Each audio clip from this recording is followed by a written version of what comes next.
അസ്സലാമു അലൈക്കും. പ്രിയമുള്ളവരെ, നമ്മുടെ സൗത്ത് പാലൂർ മഹലിൽ താമസിക്കുന്ന പാറപ്പുറയൻ സുലൈഖ എന്നവർ 10 വർഷത്തിലധികമായി പാലൂർ മഹലിൽ വന്ന് താമസിക്കുകയാണ്. കട്ടുപ്പാറയിൽ നിന്നും വന്ന് പാലൂർ താമസിച്ചാണ്.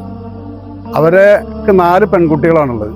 ഇവരുടെ കല്യാണാവശ്യത്തിന് വേണ്ടി അവരെ ഭർത്താവ് ഉണ്ടായിരുന്ന കാലത്ത് 5 ലക്ഷം ഉറുപ്പിക ലോൺ എടുത്തതാണ്. അതിനുശേഷം അത് തിരിച്ചടക്കാൻ അവർക്ക് കഴിയാത്തൊരവസ്ഥ വന്നു. അതോടൊപ്പം തന്നെ അസുഖമായി അദ്ദേഹം മരിക്കുകയും ചെയ്തു. ഇപ്പോൾ ഈ സുലൈഖയും ഒരു മകളും മാത്രമാണ് വീട്ടിലുള്ളത്. അത് ഈ സംഖ്യ 5 ലക്ഷം ഉറുപ്പിക 8-9 വർഷം മുമ്പ് ലോൺ എടുത്തതാണ്. അത് 14 ലക്ഷത്തോളം ഉറുപ്പികയായി. ഇപ്പോൾ വീട് ജപ്തി ചെയ്തിരിക്കുകയാണ്.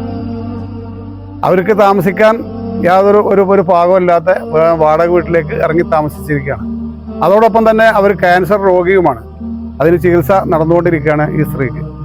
അതോടൊപ്പം അവരെ കഴിഞ്ഞ ദിവസം ലാമന്തോളിൽ വെച്ചൊരു സ്കൂട്ടി ഇടിച്ച് അവരെ കാല് മുറിഞ്ഞ് ഇപ്പോൾ കമ്പിയൊക്കെ ഇട്ടിട്ട് വളരെ ദയനീയമായ ഒരവസ്ഥയിലാണ് അവരുള്ളത്.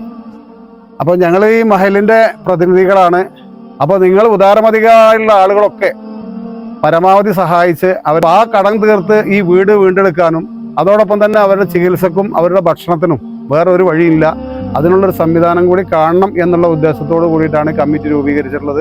അപ്പോൾ ഉദാരമതികളായിട്ടുള്ള ആളുകളൊക്കെ അതിലേക്ക് എന്തെങ്കിലും സഹായങ്ങൾ തന്ന് സഹായിക്കണം എന്ന് അഭ്യർത്ഥിക്കുകയാണ്.